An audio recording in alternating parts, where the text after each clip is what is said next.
Right. Well, I'll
Good evening and welcome to the South West Election Hustings, brought to you by PlymouthLive, DevonLive, CornwallLive from Plymouth Marjon University studios here in the very heart of Plymouth.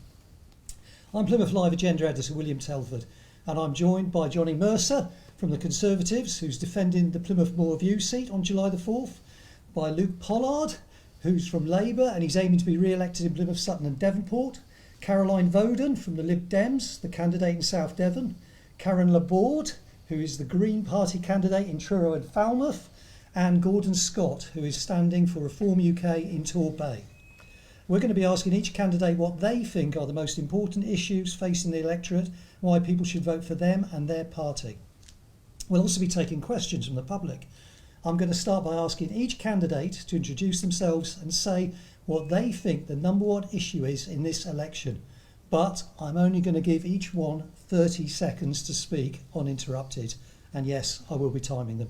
So we'll begin the discussion and we'll start with Johnny, as you're a member of the party which has been in charge of the country for the last 14 years. Yeah. Johnny, let's have a look. Let's start now.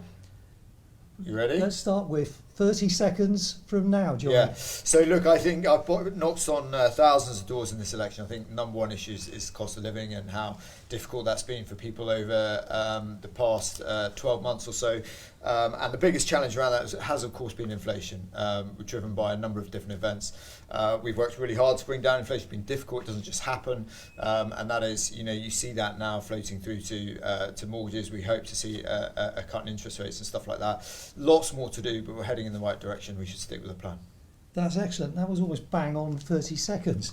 So cost of living and inflation, mortgage rates, interest rates, very interesting. Luke, Labour hoping to be taking control maybe in a week's time. What do you think the most important issue is that you've found in this election so far? Well, when you knock on the doors, it's either the cost of living or it is the state of the National Health Service. They come up on nearly every single door. And we know that our National Health Service is on its knees. There's some amazing people doing extraordinary work in our NHS, but we know that waiting lists are still far too high, nearly 8 million people waiting for an operation. We know that primary care is collapsing. We know it's really hard to get an NHS dentist. We know social care is not working where it should, and people are really struggling to get mental health support. That, I think, is high up many people's agendas. That's why people are voting for change, hopefully, on Thursday next week and voting for a Labour government. Excellent, and again, bang on 30 seconds. And interesting you mentioned mental health, often the forgotten side of the NHS. Let's hear a female voice. So, Caroline, what do you think, as a Lib Dem, is the most important issue? Well, I think this gets harder as we go round because Luke's stolen my thunder. So I was going to say, also knocked on many thousands of doors, and for us, absolutely, the NHS is a number one issue. Mental health, the lack of dentists. There isn't a single dentist in my constituency taking on new NHS patients. Social care, people being treated for hours and hours in ambulance bays outside hospitals. And the number of people I've had on the doorstep who work in the NHS who have been in tears because they are so exhausted and they feel so thoroughly let down by this government. It's really hard to listen to. I'll cut you off there. Don't bag on 30 seconds again. Very interesting that. Mustn't forget the staff of the NHS. Gordon, Reform UK. Sometimes I'm not sure what Reform UK's biggest issue is other than immigration. What are you going to say? Is it immigration? So knocking on the doors, we get three issues. We get crime, we get the NHS, and we do get immigration. I'll stick on crime because it hasn't been discussed here. There is an acute issue on our high streets whereby the people are now currently feeling unsafe walking down the high streets late at night. They're feeling unsafe, and this is because we do not have enough policemen about. Reform UK want to put 40,000 new policemen on the beat, funding that by removing a lot of the red tape in the back office. We also want to remove the £200 issue where crime isn't investigated on the high street unless it's above £200, which I think is a terrible problem. Thank you. That was right, bang on again. Interesting crime, yes, and knife. Perhaps we'll talk about knife crime later. Yes. Karen, the Green Party, number one issue for you in this election. If you knock on the doors, it's obvious what the number one issues are. It's the NHS and the cost of living crisis, smack on there, wonder why. And then, of course, being green, they like to talk about green issues, about nature, and the biggest issue of the Southwest at the moment is the state of our rivers and our seas, which we need drastic support to improve, and rapidly, because a lot of our tourist industries rest upon the strength of and quality of our seas and our rivers. So yes. Very good. You've got another 5 seconds if you want to say something else. No. Okay, that's very good. No, it is interesting because the three that jumped out to me were cost of living, the environment, particularly water here, and the NHS, and you've all covered those. There was actually an Ipso Mori study out today, and it put economy, NHS, immigration as the top three. So interesting how immigration nationally has leapt into the sphere there. Let's talk about the cost of living and the economy, though, because to start with, it is the biggest issue. I think you all recognise that. Everyone I speak to is telling me that every time they go to the supermarket, things are more expensive than when they last went, and that the cost of everything's going up. So maybe we'll start with Gordon. How do you grow the economy? How would Reform UK tackle that? Okay, so one of our main issues with inflation that people don't touch upon is the massive expansion of money supply during COVID when it wasn't needed. Following COVID, what we should have done is realise that people were flush in the pocket and had been a little bit tighter, but we followed it up with the natural inflation that came in with the numbers by increasing wages, this, that and the other, and we actually started pushing inflation. That's the inflation. So you're saying we got into an inflationary spiral because of COVID, through the COVID period? There were two. The first was the increase in the money supply, which is naturally inflationary, and then secondly, the response post-COVID, how we then addressed that, increased it again. And the issue that we have has started to normalise, because when you raise the money supply, it will naturally come back down, which is what is happening now, and it's back down to 2%. It would have been down a lot quicker without the issues and the policies. How do we tackle it? Well, first of all, we need to make sure that people can get through this situation with money in their pocket, and that they can pay their bills. So with reform, we want to make sure that there's more money in people's pockets. We want to raise thresholds on paying basic rate income tax to 20,000. And we also want to make sure that the economy, which has become quite, I would say, the businesses in our economy are the biggest businesses. What we want to do is expand the bottom. So we want to see a return to small businesses in this country. Entrepreneurship. Entrepreneurship. We want to grow the economy from the bottom up. And in doing that, we would bring people back into employment as well. And you would naturally address inflation with that, because the number of transactions would start increasing, and you would get a much more stable economy from that. Okay. So growing from the bottom up, created more small businesses, more entrepreneurs. Yeah, Luke, totally. Labour, how are you going to grow the economy? Bring down inflation. What's the plan?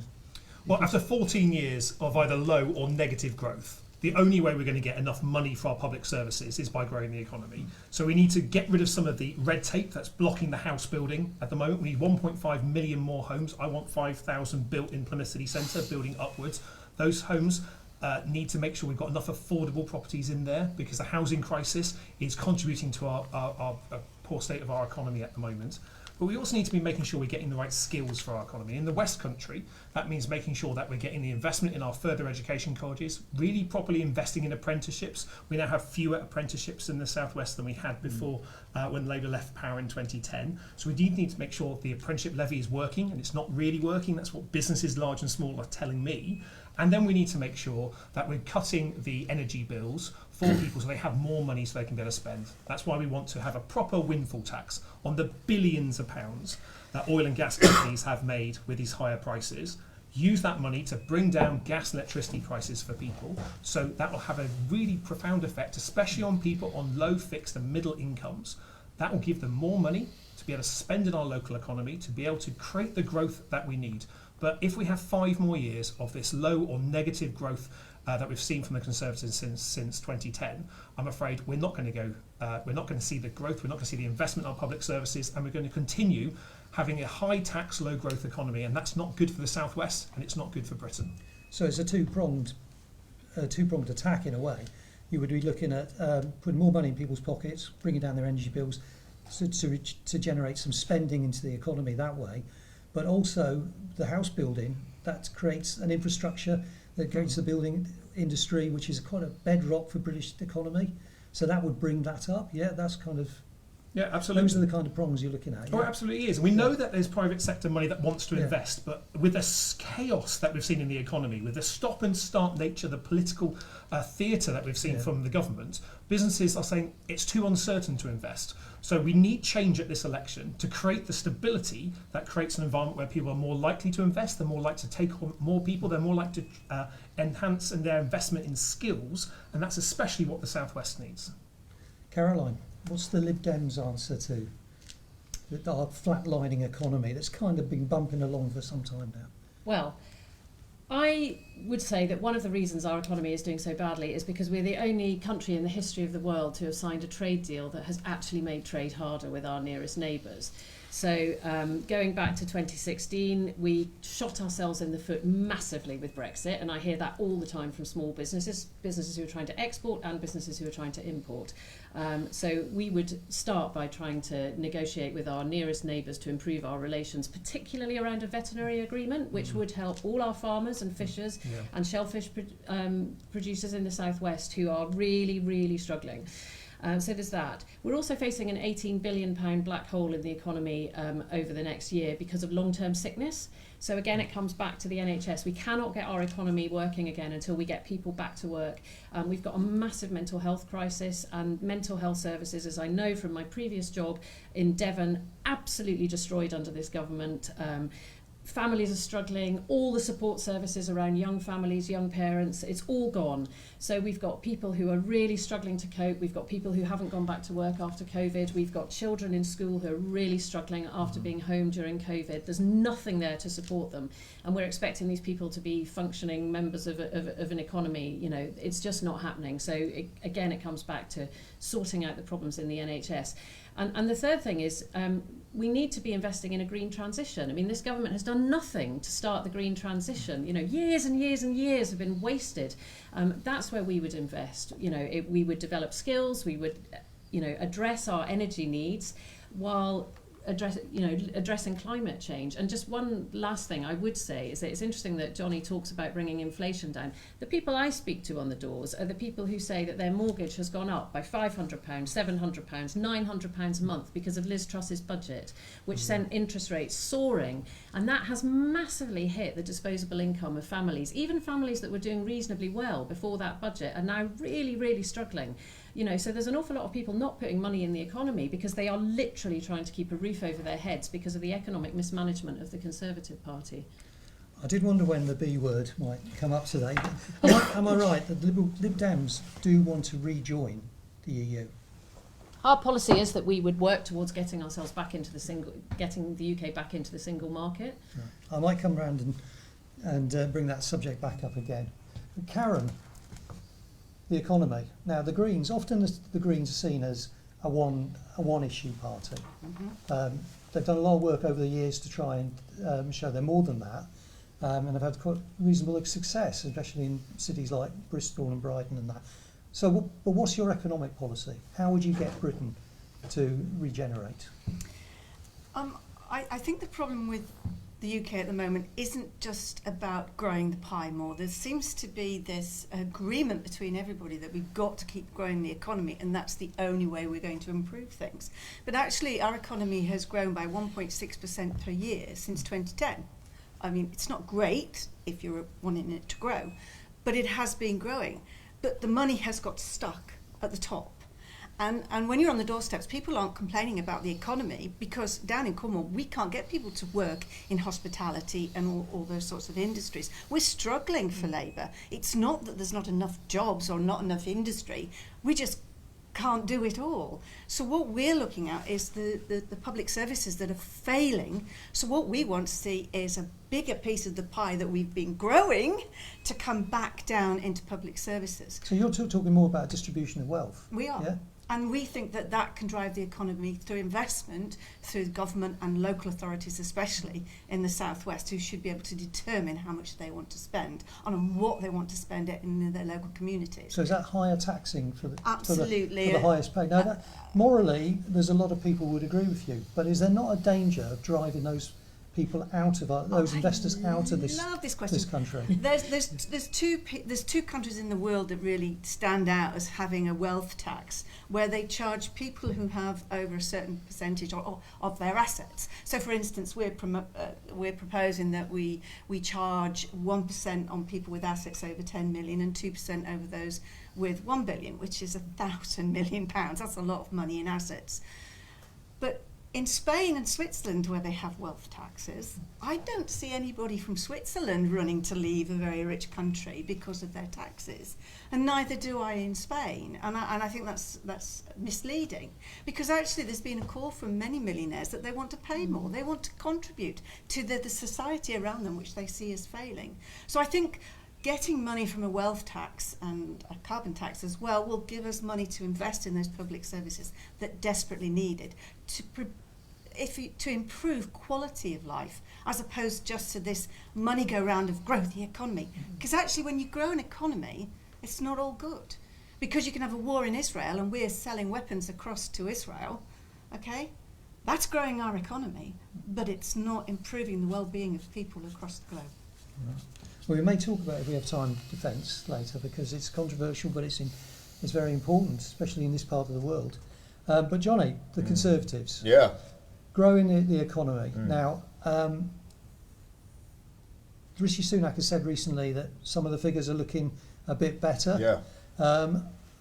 But they may not stay better for the rest of the year, whoever's in charge next week. But what is the solution? What can get Britain back to growth again? Yeah, I think we've been through an incredibly difficult time. I think people are very quick to forget £400 billion spent in COVID and paying 80% of people's wages right here in Plymouth, £3,300 for every family to help with their cost of living support. A lot of money has been spent. I think obviously the biggest challenge has been inflation and what that means to the cost of living in Plymouth. And to be fair to the Prime Minister, he made that his number one ambition when he got in. You can't do that unless you make difficult decisions and you try and deal with pay demands and so on in the correct way. It's been very difficult and it's not always been a straightforward curve, but we're now in the target area for inflation, less than 2%. And I think it's just important that people understand that doesn't just happen, right? You have to make decisions, you have to actually make that happen. And we'll begin to see that flow through into interest rates and things like that and try and get a grip on the cost of living. So, look, I think, there's this, I think we do want a growing economy. I think, we do want that. I think you've got a really clear choice at this election because you've got two manifestos. Either you're going to have a Labour or a Conservative Prime Minister. You've got two manifestos there. Under one, you're clearly going to pay more tax. And under one, you're trying to reduce taxation. So when you boil it down to that binary choice, that's what you're looking at this election. And under Labour, you can guarantee that you will pay more tax in Plymouth on whatever wage you're on. And under the Conservatives, we will continue to try and reduce that and have by £900 since the beginning of this year anyway. The problem is that's not true, though. I was going to say, Luke, do you want to come back on that? The problem is that's not true. It's a targeted attack. Well, as a party, we've committed to no increases in national insurance, income tax, VAT or corporation tax. What about the rest of it? We've been very clear that there's no taxes going up there. Taxes are already... What about the rest of it? Taxes are already at a 70-year high. No, but what about the rest of it? You just have to answer what about the rest of it? Capital gains tax. Capital gains tax. Do you see they can't answer the question by omission because they don't have an answer to it? Are you going to raise capital gains tax, yes or no? The problem that's not an answer, right? Are you going to raise capital gains tax, yes or no? Here we go again. Johnny, he can't answer. He can't answer, guys, because he is going to raise taxes. As sure as night follows day, you will raise taxes if you get into power. People just need to be very clear. You were just given 3 chances to answer that. But is it worth your the lowest paid in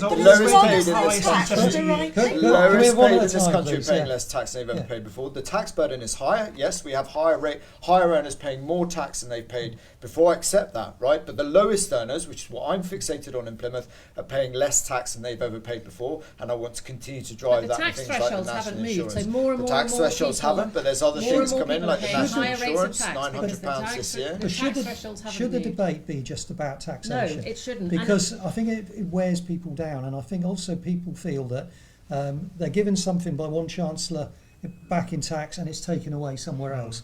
There's also a lot of people talk about public services. That's really big.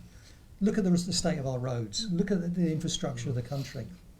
You've got to pay for that some way, haven't you? Isn't it quite And a taxation, and I do under the NHS, and I was talking about the court system. Our court system is in crisis. But would people mind paying taxes if it was there was more efficiency and they knew what their money was going to and they could see the results? If people could drive down a road and say, this road has got no potholes, that's my tax money. It's really Does that- interesting that does that the work? Conservatives spend their whole time talking about Well, Labour will too raise much, taxes, Labour will raise taxes, as if the only thing people care about is more tax cuts. It's not true, Johnny. People are happy to pay taxes if they can see their public services being supported and protected and improved. People would pay more tax if it was going to the right thing. Caroline, that's People- fantastic, Yeah. right? Because you have a clear choice at this election. If you want to pay more tax, vote for the Lib Dems or vote for the Labour Party. If you don't want to pay more tax, vote for I the think Conservatives. you're going to And see that that is- people that will. is what People elections will, are because about. that's Caroline, what people Johnny. want That's to what do. elections are about. Can we, Okay, can we from ask Gordon and Yeah, Karen what they from the mid-90s, Yeah. all we've done is raise taxes. Yeah. And this, I guess everyone here, including Johnny, are under the illusion that raising taxes is the only way to get more money to put into our public services. So That is is not true. So what's the other? What's the So other at the one? moment, we have the highest taxes in 70 years. And it is ridiculous to even think to continue this level of taxation. Because every year that we continue, the less growth we get to be able to then tax in the future. So if you want to grow the amount of money coming into the public purse, you need to reduce our taxes, and you need to reduce it equitably. You need to make sure But that Gordon, the lowest paid. How do you pay for the services? that people need then? Yeah, but that's the bit that people are struggling to understand because they have never seen it. For the last 30 years, taxes have only gone up, and we've had governments say, we're going to put up your taxes to pay for this, we're going to put up your taxes to pay for this.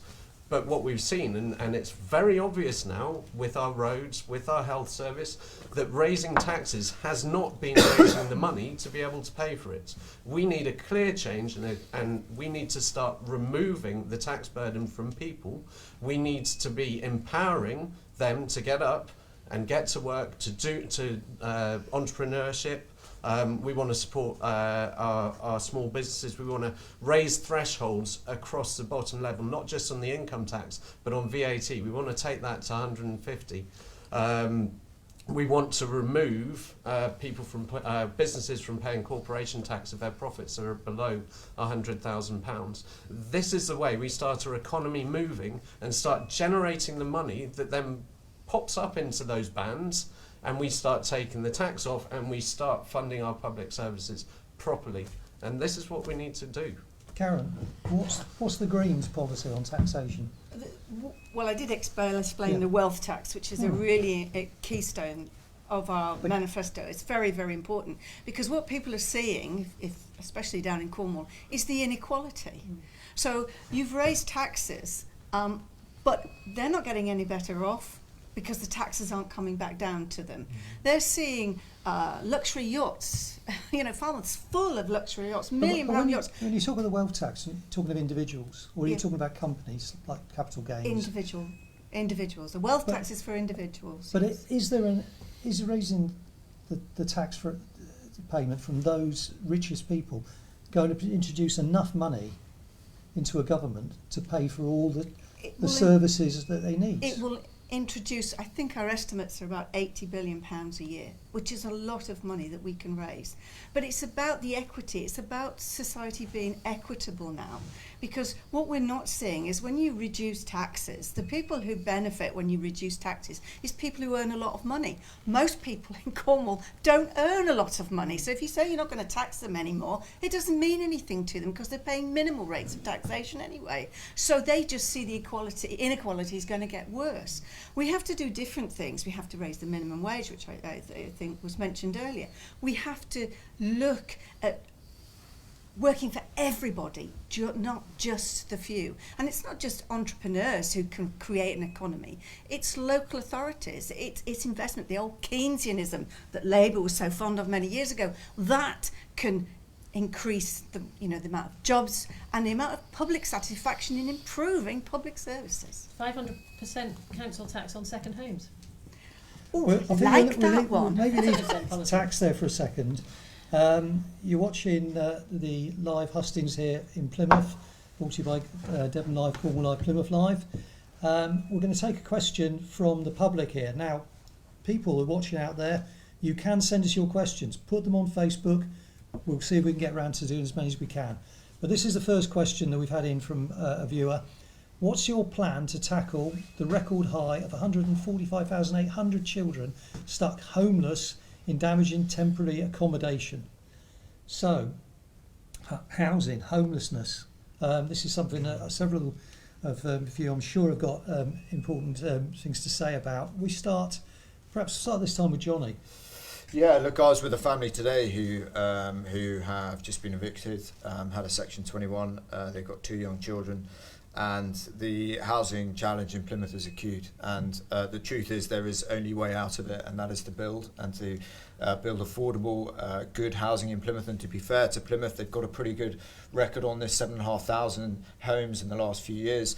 Personally involved in the sort of how North Prospect and places like that have been redeveloped, and it's got to be coupled with good solid policies around the cost of living, like for example raising the national minimum wage, which we've done a number of times and we're looking to do again, and bringing down taxes on the lowest pay. So it's not one single solution, but the biggest thing you can do is build better quality social affordable housing, which, to be fair to Plymouth City Council, they've got a pretty good record on, but I want to see more of it, and I want us to actually meet those targets that we set each year, so that everyone has a good affordable home to live in Plymouth.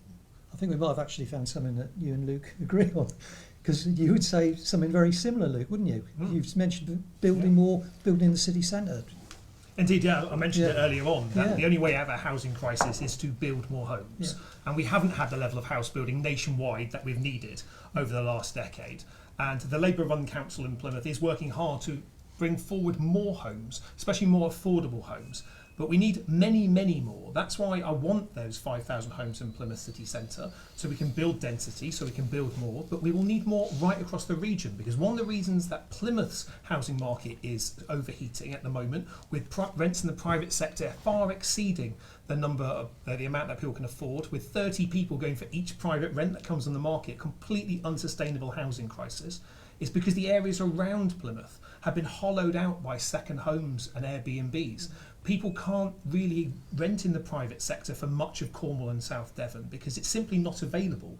It's been taken off the market. So we not only need to build the right homes, we want to license second homes, Airbnbs, to make sure that actually we are dealing with the hollowing out of our communities, because that's putting enormous pressure on those urban centres that we need. But ultimately, we need to build more homes. I want to see a ban on Section 21 no-fault evictions, because far too many people are being turfed out, including many people in Plymouth and across Devon and Cornwall, turfed out so their homes will appear on Airbnb only a few days later. Well, that's not supporting the jobs that we need in our local communities. It's not supporting people on low and fixed incomes that we really need to be better supporting in our region. But ultimately, we have to build more. We haven't built enough as a country over the last decade. We need to start building, and that needs to be a mixed tenures with a focus on building the genuinely affordable homes to rent and to buy that we so desperately need here in the southwest. Caroline, I guess your constituency is more rural. Mm-hmm. We know a lot about, I've spoken to Johnny and to Luke about this in the past here in Plymouth. We know there's a homelessness problem here. We know there's numerous families in B&Bs, in hotel rooms, because there just isn't anywhere to put them. What's it like in the rural areas? Because it's cute there as well. So isn't I it? represent a large rural area which has some towns in it. I was talking to a family today whose children lost their school places because the primary school closed down because there's so many Airbnbs in the locality now that there aren't enough children in the school. So our communities are actually dying because so many of the houses are now being put on Airbnb or kept empty as second homes. I think that's an absolute tragedy. I think in the South Hams we wouldn't have a housing crisis if we didn't have as many houses sitting empty. policy for people to come and play for a few weeks. You know, I think we absolutely have to change the legislation around first homes, not second homes. I'm so disappointed. So is it more about that than about building for you? Well, we need to build as well. And I'll get on to that. But just, you know, the government failed to get through the legislation on ending Section 21s. And, you know, all over my constituency, people have been kicked out of their homes so that they can go on Airbnb. You know, in Brixham alone, there are currently 8 properties to rent, and there are 200 on Airbnb. You know, it's an absolute scandal. But about building, we do need to build more homes, and we've said we would build 150,000 social homes a year. But for me, or for the Liberal Democrats, what's really important is that we have a community-led house building and planning policy rather than a developer-led house building policy. So, for example, at the moment, just outside Totnes in Dartington, there's yet another greenfield development going up. Some of the houses on that development are on the market for £949,000. I mean, who in Devon can afford a house that's £949,000? That's not going anywhere near helping our housing crisis. And it's because the developers are choosing what to build, and they're building what makes them the most profit. And, you know, it's no surprise that 25% of Conservative Party funding comes from housing developers. So, you know, I wonder why the housing policy benefits the big six. Yes. So can we fact check that, William? Or it's a sort of fact-free zone. We probably can. So we need community-led house building. We need the right houses in the right places at the right prices. We need smaller units. We need units that local families and young people can buy. You touched on the big issue there, particularly in rural areas when it comes to house building. And I've spoken to people who've said, we need more house building, but not near me. Especially if they live in rural areas. Yeah. They don't. Now, in the city like Plymouth, it's not so much of a problem. We've got a lot of brownfield space where we can build on.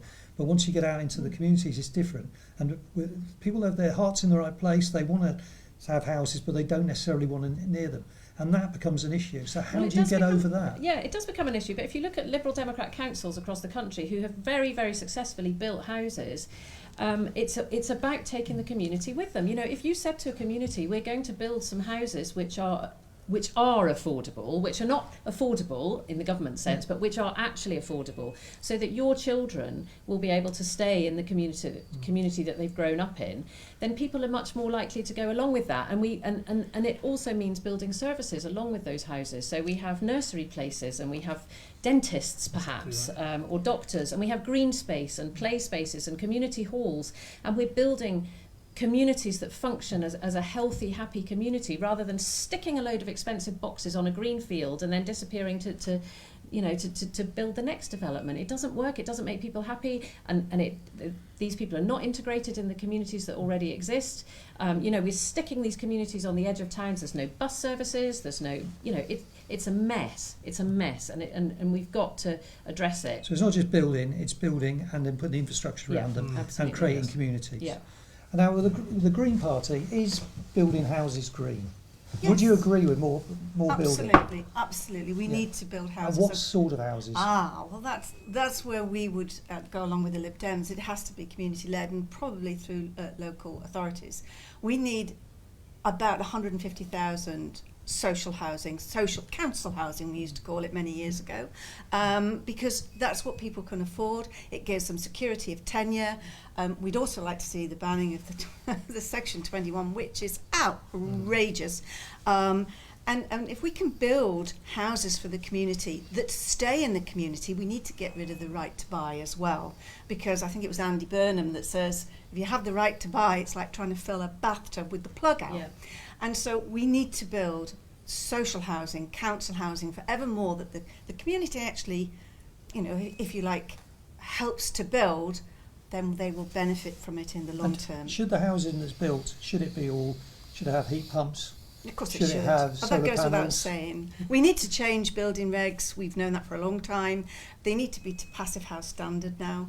Down in Cornwall, we have a lovely planning policy that has ensured that we've pushed to the maximum what we can do through planning policy to ensure this is happening in Cornwall.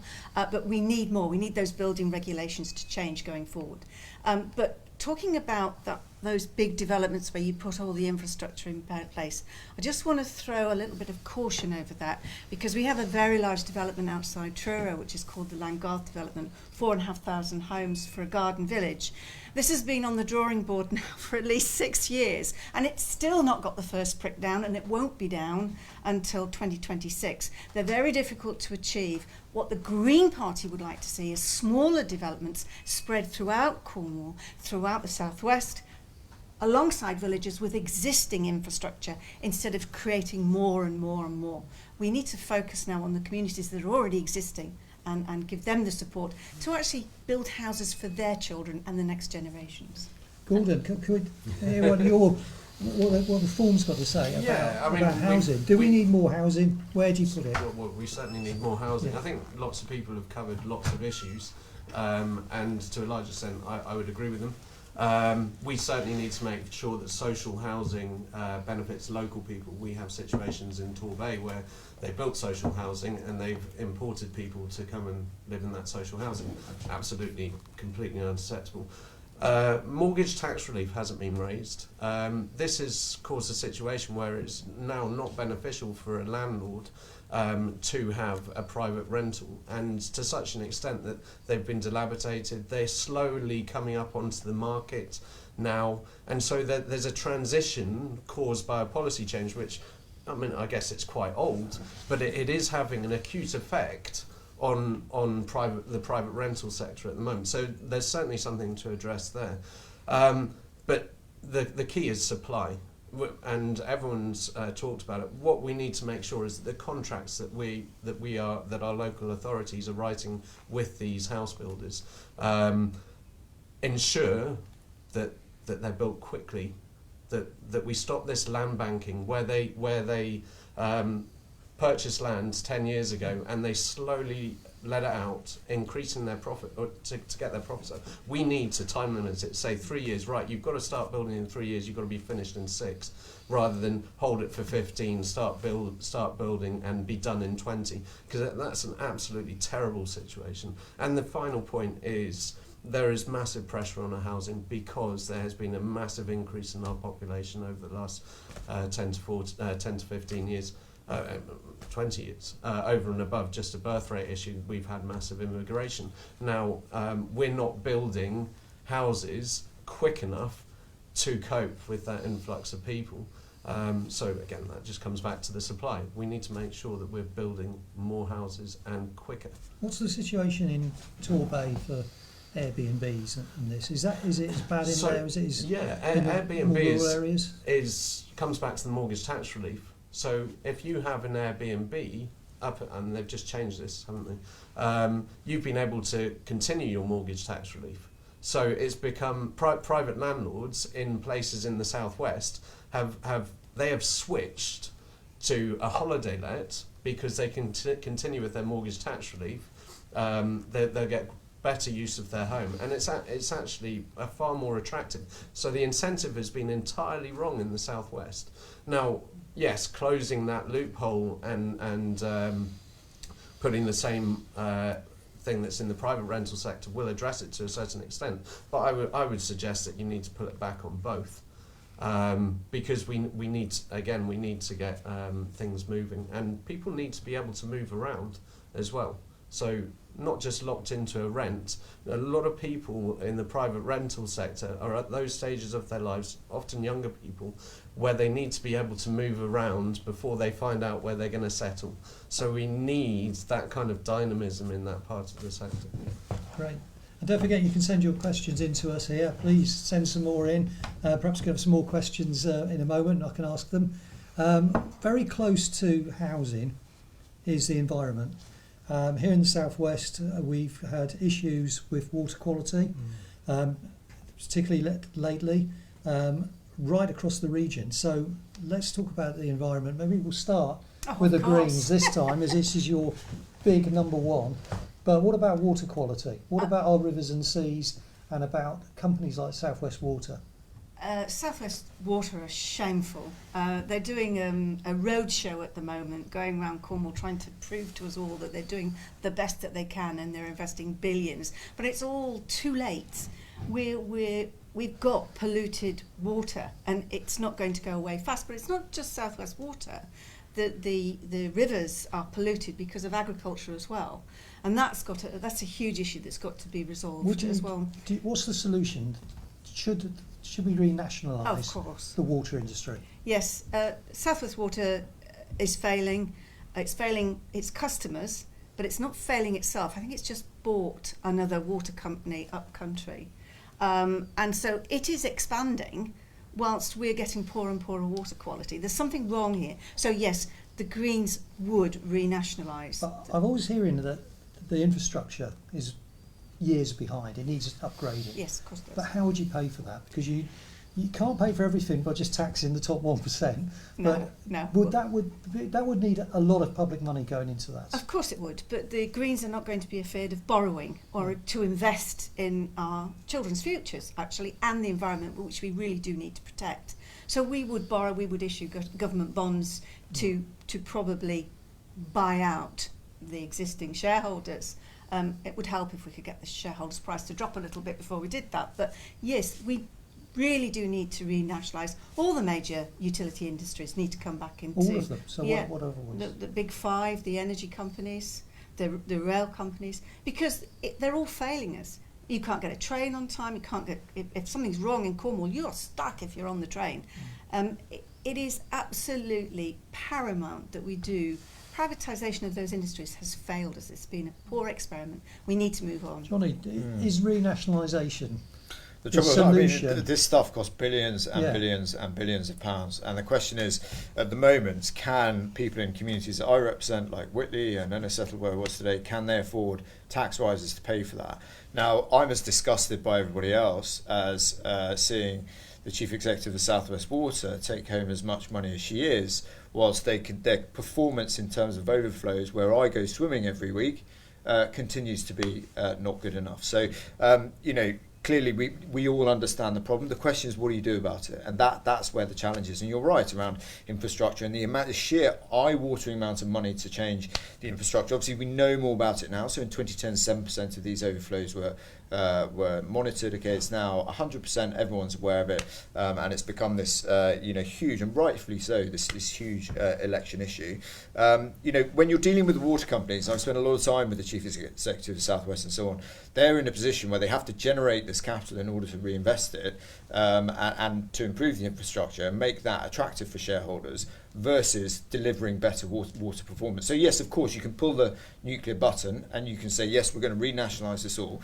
But then you're into the same argument. Where do you get this money from? And so it's trying to improve that water quality whilst also not taking roofs away from people's heads and putting the cost of living up again. I want to see water quality improve. I've been arguing for this for some time. I feel as sick as everyone else when the South West Water chief executive takes home that amount of money. All I would say is that solutions not binary in this place. And if people say to you, there's a really simple solution to this and we'll just nationalise it, I'm afraid they're selling you a false ticket, because if it was that easy, it would have happened. Right. Luke, I've spoken to you about this issue recently. I know the Labour Party is not in favour of renationalising water. It's more in favour of regulating, stronger regulation. You could argue that there's a lot of they can pay their chief executive £800,000 a year. There's a lot of money flowing into, if you excuse the pun, to South West Water, but it's probably not going out into the right areas, into increasing infrastructure. Is that what you have in mind when you say you're going to regulate more robustly? Yeah, I mean, nationalisation does cost billions. That money is not there. Absolutely. Since the government crashed the economy, the money's not there to do a lot of things, and water renationalisation is absolutely in that box. It's impossible to fund. But what we can do and should do immediately is put the water companies in special measures. It is unacceptable the way they're behaving at the moment.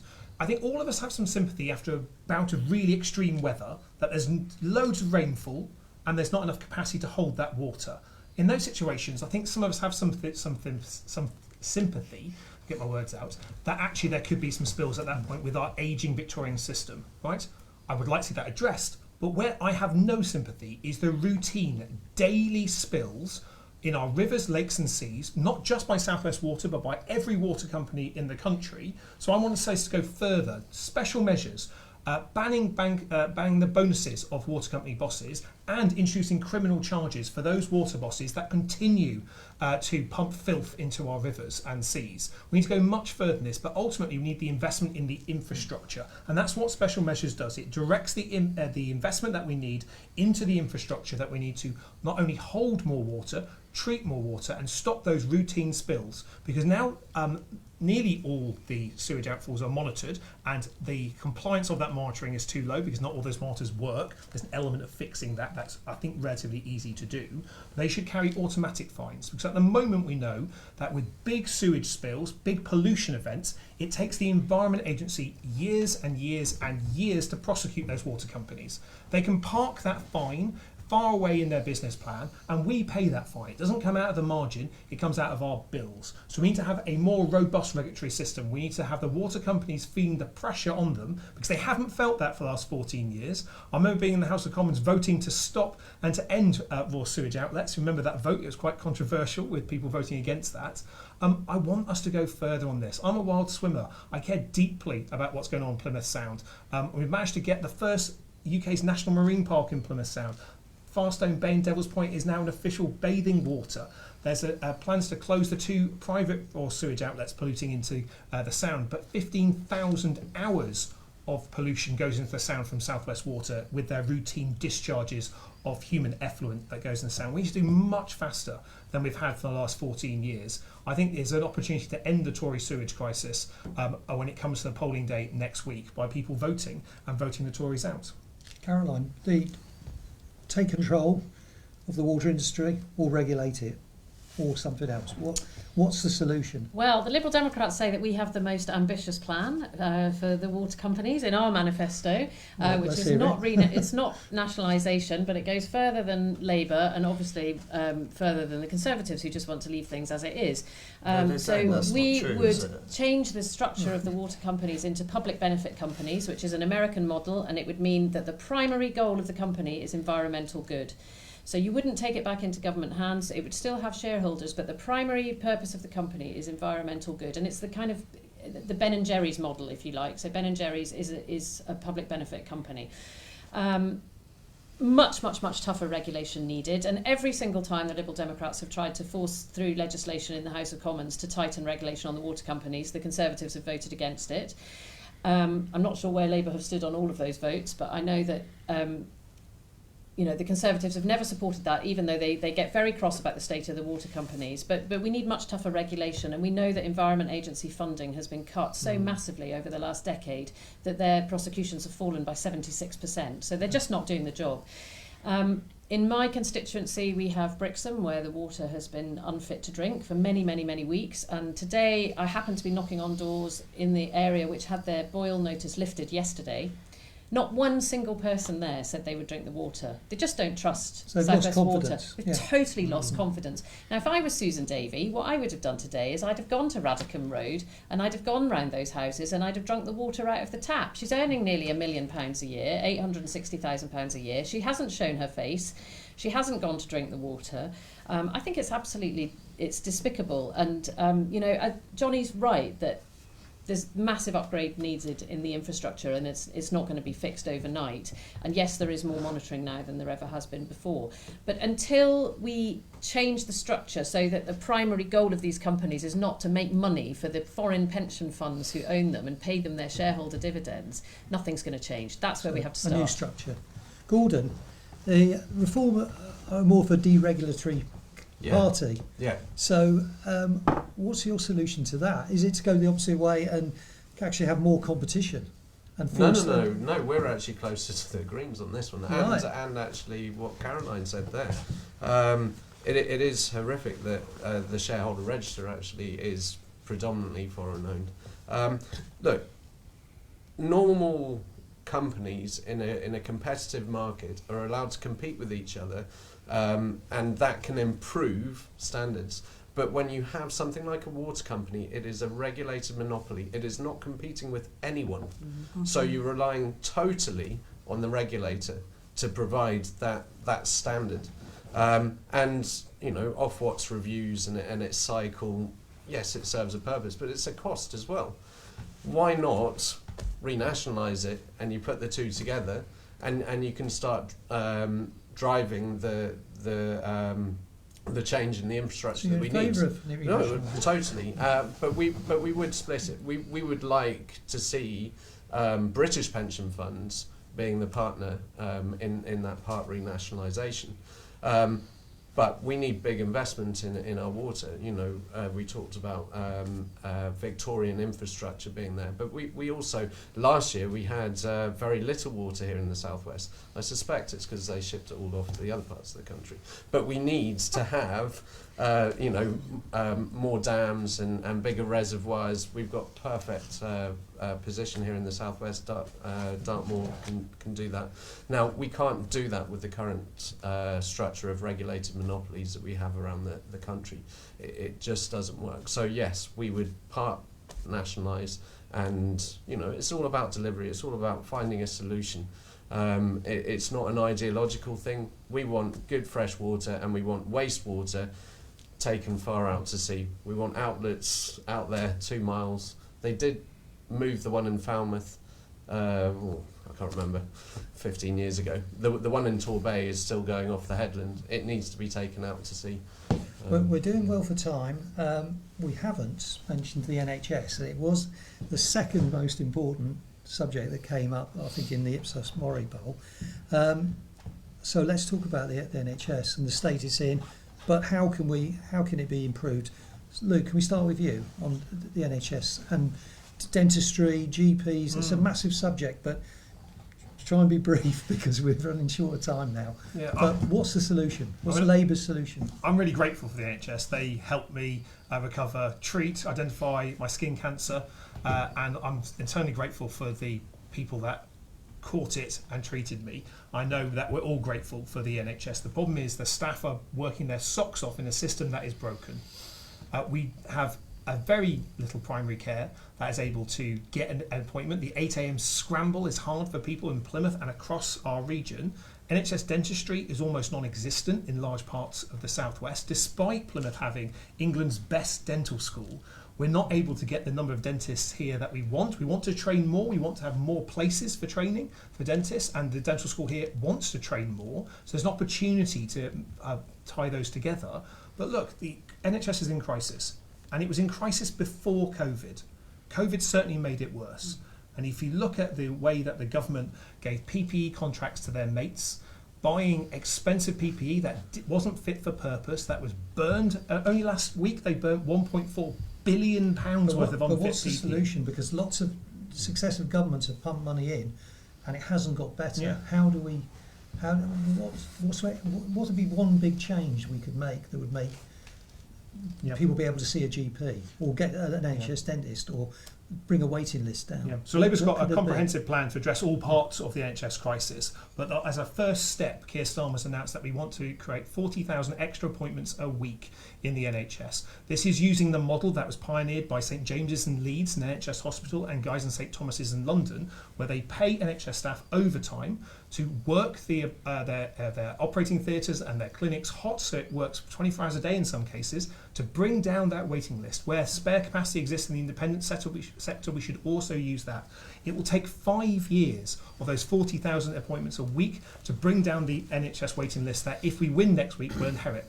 That's people sitting on a waiting list, often in pain, not able to contribute to the economy because they can't work, because they're waiting for an appointment. So bringing down the NHS waiting list helps motor the economy, helps get some growth, but it can't just be about the waiting lists. We have to invest and reform the way the NHS works, making it much easier using new technologies. We want to double the number of scanning and diagnostics, because as a country we have fewer scanners than our European friends, and so we know that that means that people wait longer for a test and longer for a scan, and if you're waiting longer, it means that the problem that you are needing to be treated is not only more expensive to be treated, but the outcomes are poorer. So there's lots of action that is required, but 5 more years of this will only see the NHS waiting list going up if we have a Tory government re-elected. That's why it's time to vote for change.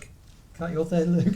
We're running short time. Yeah. Johnny, the number one thing I can do locally in Plymouth Yeah. is rebuild that hospital, right? And I've been trying to do that for a couple of years now. We delivered phase 1 last year, £150 million, getting a new A&E brickwork is starting now. We've got a new urology area. Derriford Hospital hasn't had a major piece of work on it since 1981. I'm absolutely committed to delivering that new hospital, and I think that will fundamentally change the experience up there.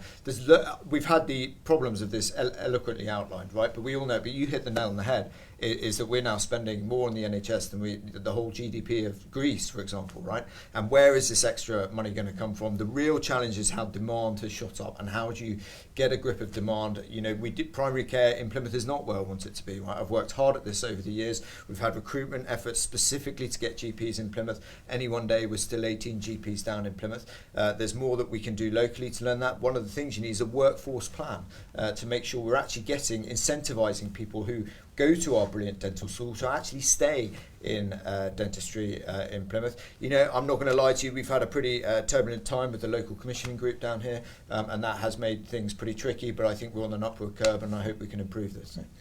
Caroline. Well, a lot's been said. It's a huge topic, but just a couple of things that the Liberal Democrats would do to try and sort things out. First of all, that contract with the dentists, with the NHS dentistry contract, should have been sorted out years ago. We knew this problem was coming. Yes. Nothing was done. It's an absolute disgrace that we're at the situation we are in now, and it's going to be much harder to fix. So that has to be renegotiated. But the contract with GPs has to be renegotiated as well, because we're looking at GPs going the same way that dentists are going. You know, it's one of the reasons we've got a shortage of GPs, so that has to be renegotiated. But what the Liberal Democrats are really strong on is social care, because we believe that we cannot fix the NHS unless we fix social care. Yeah. We have people who cannot get out of hospital because they can't get a care package at home, and people, we know that people recover quicker if they're at home, you know, in their own surroundings. So we absolutely have to sort out social care to try and free up the flow in the hospitals, you know, which will enable people to get out of ambulances and into hospital. So raising the minimum wage for carers, and having a Royal College of Care, care work, like a Royal College of Midwives and Nursing, so that to give the care profession more respect, because it's always the poor relation, and people who work in care always feel like the forgotten part of the NHS. So we need to give those people the chance for career progression and to earn good wages. So £2 higher minimum wage for carers than for everybody else, to try and get more people into care. Yes. Great. Gordon. Yes, sorting out the health system. Yeah, we've touched on quite a lot there. So workforce issues, what we've seen in the NHS over the last few years, yes, there's been an increase in demand, but there's also been a steady exodus of very, very good clinicians, and we need to keep these people in the health service. So reform will be giving a 3-year tax holiday for basic rate income tax, as well as raising the threshold, the high rate threshold, to £70,000. So doctors, nurses, paramedics, social care workers, they will all be free of income tax for 3 years. And this is designed to get people to come back and work in our service. So is that only for returners, is it, or is that for... No, it's everyone. Yeah. How much does that cost? It's all costed in our plan, and I respect that. But we are also going to, I mean, the Conservative Party last year or 2 years ago throw another 200 million, I believe, for 200s, another layer of management. Sorry, went in. I don't have the specifics. Another layer of management went into the NHS. Effectively a tax break to encourage people to keep staff retention, because we know that people are not spending very long in that. Particularly things like nursing, midwifery, they're leaving after only a few years, after a lot of training. And we need to keep them in. Right. We also want to increase the numbers who are coming through and training. So we want to make sure that those people who want to study to be a doctor, that want to take qualifications to be nursing, are supported through that. I'll stop you. I've got to go to Karen. We're running short. Sorry. The NHS. You must be able to sum this up in 20 seconds. We will support the junior doctors' pay rise. We have to pay our health workers the right wage, and especially care workers. We do need a structured, if you like, career structure for that industry. But the other thing we haven't got is well-maintained hospital buildings. In the southwest, we need investment in all those smaller hospitals, because our main hospital for cancer is up here in Plymouth, which is a long haul for us. We need some of those services back down in Cornwall, and we need the investment in the buildings as well. So more Was that investment. okay? That's wonderful. Thank you.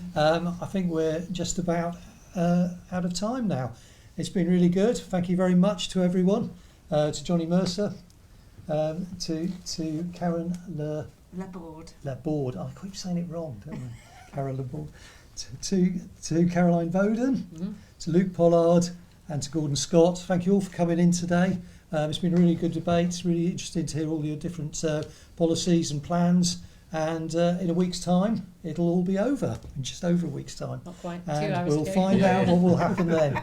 So thank you very much on behalf of CornwallLive, PlymouthLive, DevonLive and the Plymouth Marjon University. Thank you. Thank you. Thank you. Thank you.